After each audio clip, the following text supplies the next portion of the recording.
한국인과 네안데르탈인. 1. 지구의 지배자 인간. 1.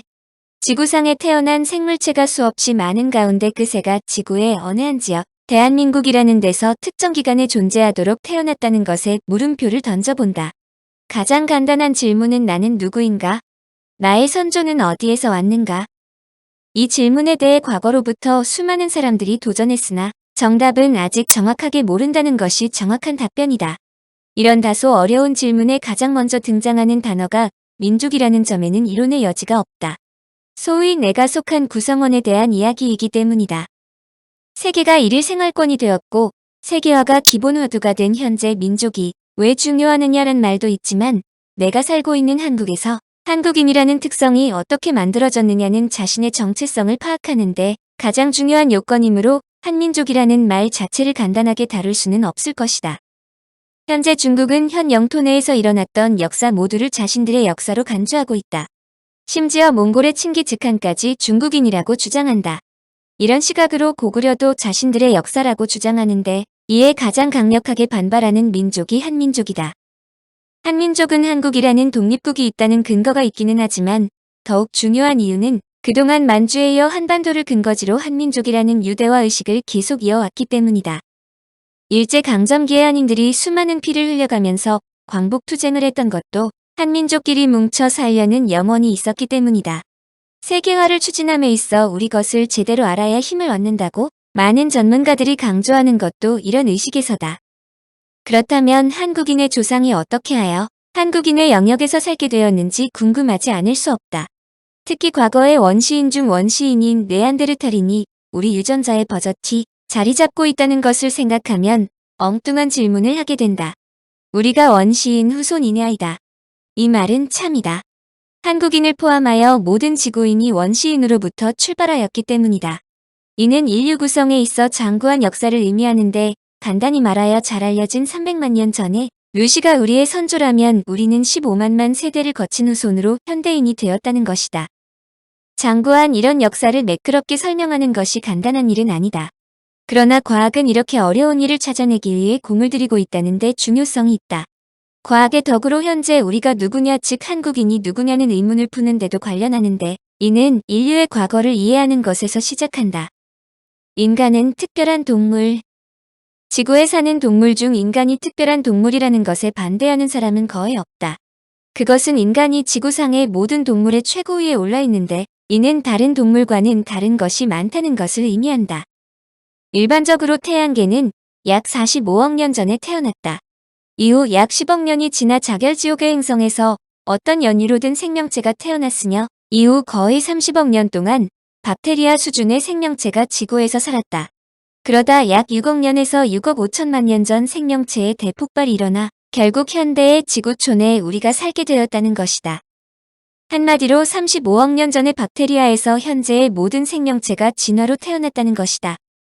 그런데 진화의 산물은 매우 느리게 일어나며 그것도 한꺼번에 폭발적으로 변화하지 않는다는 것이 정설이다. 간단하게 말해서 고릴라와 침팬지가 다른 종으로 변하는 데는 상당한 시간이 필요하다는 것이다. 그럼에도 불구하고 현재 인간은 존재하고 지구상 동물 중 최상위를 차지하고 있는데 인간이 얼마나 특이한지는 다음 예로도 알 수 있다. 첫째, 인간만이 정서적으로 대량의 눈물을 흘린다는 사실이다. 인간은 눈에 먼지가 들어가거나 눈이 쓰라리거나 기쁨 또는 슬픔의 감정을 나타낼 때 눈물을 흘린다. 눈물이란 주로 눈을 씻어내는 역할을 하여 눈을 보호하기 위해 나오는 것으로 다른 동물들은 특별한 예외를 제외하면 눈물을 흘리지 않는다. 이 중에서도 일반 동물들과 가장 큰 차이점은 인간은 정신적으로 반응하여 눈물을 흘린다는 점이다.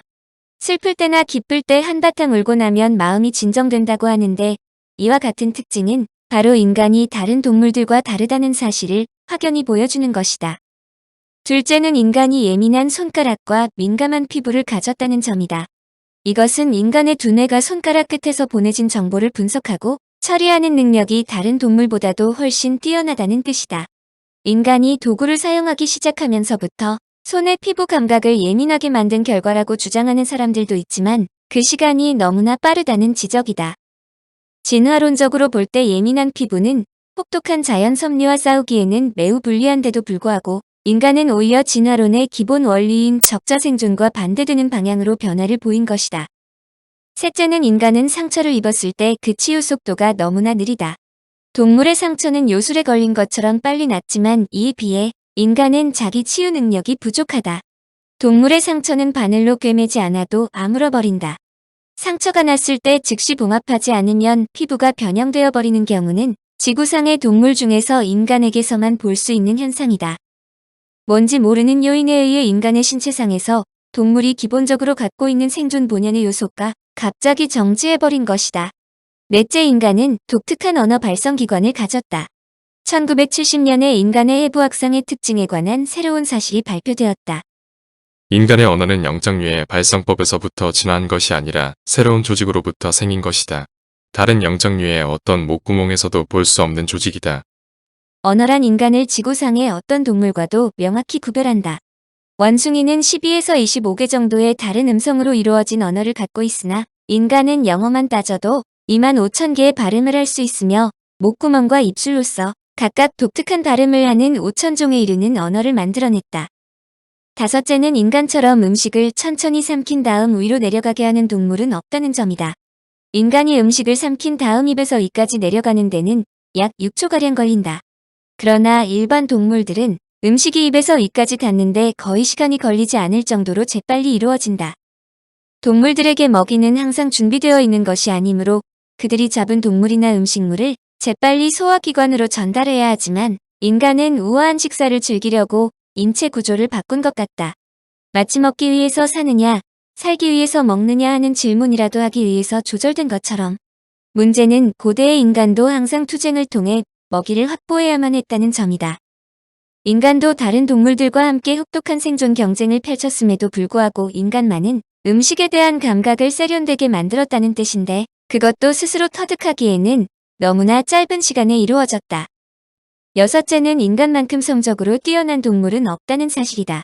벌거벗은 원숭이의 저자 데스먼드 모리스 박사는 인간이 성적으로 다른 동물과 다른 점을 다음과 같이 열거한다.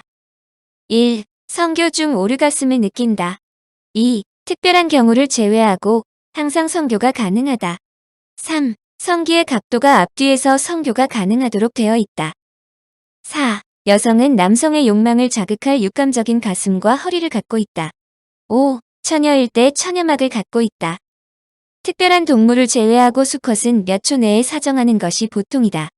인간의 남성과 여성은 상대방의 오르가즘을 최대한으로 높여주기 위해 노력하며 때로는 30분 이상 성교가 가능하다.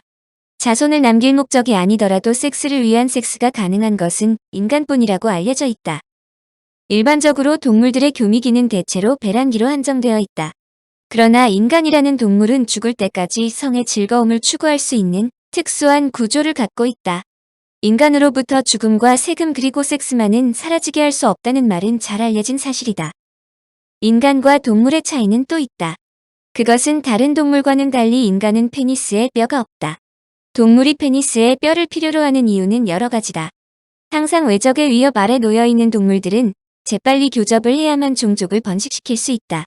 암컷이 항상 준비되어 있는 것도 아니고 또 다른 수컷과 암컷을 차지하기 위해 경쟁해야 하는 것도 뼈가 있는 이유 가운데 하나다.